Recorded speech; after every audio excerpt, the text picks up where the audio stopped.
All right, this type of violence against Donald Trump supporters, justified? That, according to a Huffington Post writer who just penned a stunning op-ed. Jesse Ben's piece titled this, "Sorry Liberals, a violent response to Trump is as logical as any." Whatever your personal beliefs are regarding violent resistance, there's an inherent value in forestalling Trump's normalization. Violent resistance accomplishes this. Wow, isn't that interesting? But how can anyone on the left or on the right justify that type of violence that we continue to see, especially in the West Coast?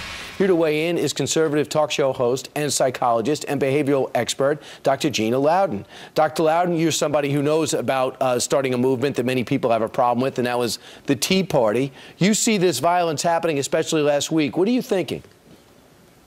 I'm thinking that it's a scary pivot, and I think that voters especially should take note. It's a scary pivot, Brian, that we've gone from a place where regressive leftists used to advocate government-imposed equality that really didn't work, and they've shifted now to actually advocating violence over just civil discourse, which is how we in America have traditionally handled our problems. Right. I mean, for example, here's what this op-ed at the Huffington Post says. Here's an excerpt. Violence that takes place at Trump rallies in support of opposition is a reaction to the tone he set, and the blame for it should land primarily on his shoulders. Really?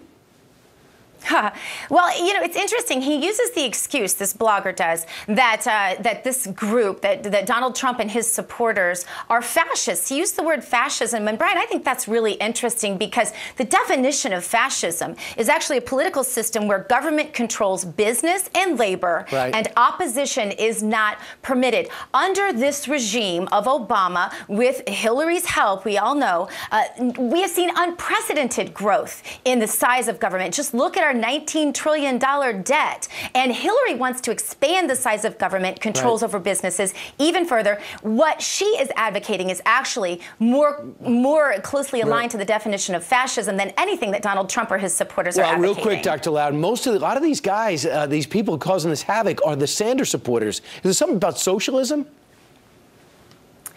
I do think there's a collectivist mentality that's very dangerous, Brian, that causes people to follow sort of like lemmings.